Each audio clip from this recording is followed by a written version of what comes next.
Saya kata, cuba tengok video ni sebentar. Dengar, oh jeritan batinku, memekik-mekik, memanggil-manggil namamu selalu. Sehari rasa sebulan, hatiku tiada tertahan. Ku pandang kiri, ku pandang kanan, di kau tiada.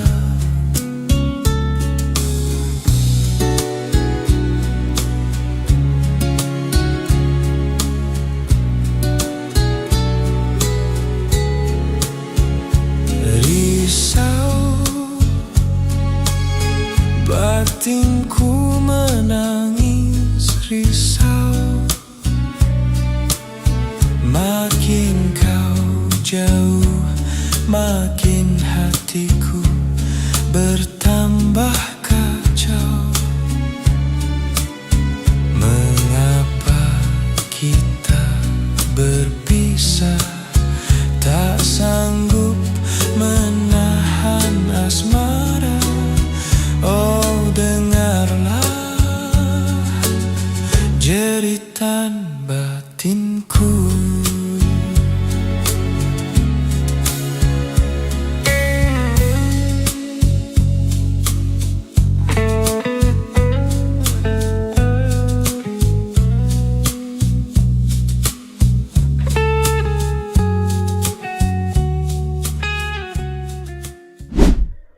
Perasan tak?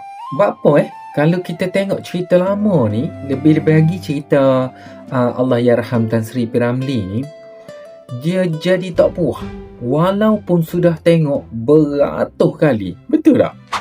Adakah sebab cerita dia ni sudah dijampi menyebabkan kita ni jadi tak puas tengok walaupun banyak kali? Betul ke? Sebenarnya dalam cerita P. Ramlee ni, dia menyelitkan moral-moral murni yang banyak sebenarnya.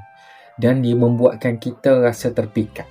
Terpikat nak tengok walaupun sudah tengok beratus kali. Betul tak? Antara yang aku perasan dalam cerita lama ni, dia ada beberapa point yang buat kita rasa macam magnet. Yang kita tak perasan. Mungkin kita terlepas pandai, tapi dengan benda-benda point ni lah membuatkan kita jadi terpikat. Betul tak? Setuju tak? Dan apa point-point itu? Yang pertama, aku rasa lah arwah Tan Sri P. Ramlee ni, dia bukan buat filem sekadar mengejar populariti, tetapi aku yakin dalam cerita dia tu, dia buat dengan keikhlasan seni. Seorang anak seni untuk menghasilkan satu cerita yang dapat memberi pengajaran pada orang. Kan?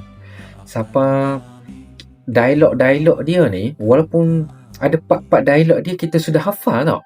Dan setiap, walaupun kita dah tahu apa yang dia akan cakap situ, tapi bila sampai part tu, kita akan tersentuh. Kalau sedih, memang akan sedih. Betul tak? Walaupun dialog tu kita sudah hafal. Nak ayatnya, betapa deepnya, betapa dalamnya message yang dia sampaikan kepada kita, sehingga benda tu sudah dia macam merasuki kita.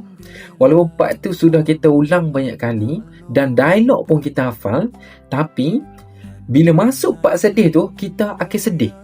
Seolah-olah kita ni duduk di pukau, duduk di dalam dunia dia, dan kita merasai apa yang kesedihan dia sedang alami.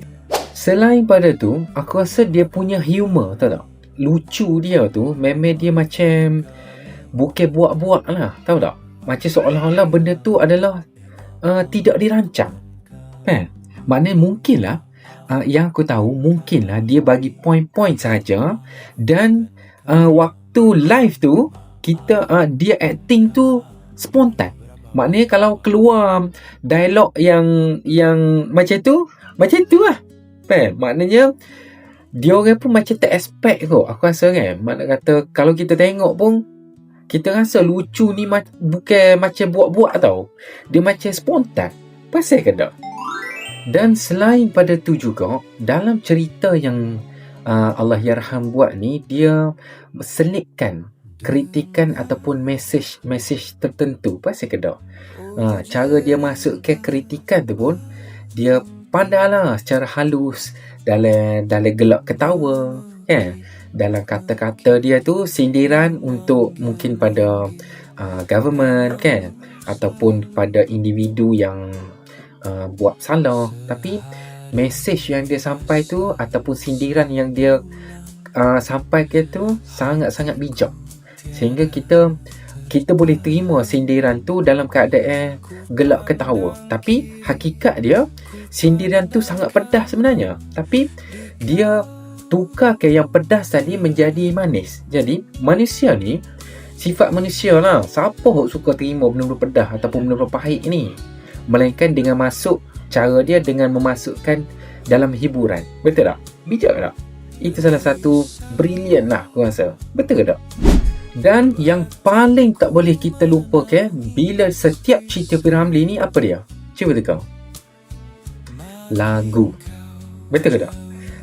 Lagu dalam setiap filem-filem Allah Yarham Tan Sri P. Ramlee ni sangat power. Betul tak? Lagu dia ni, dia punya soul tu hidup, tahu tak?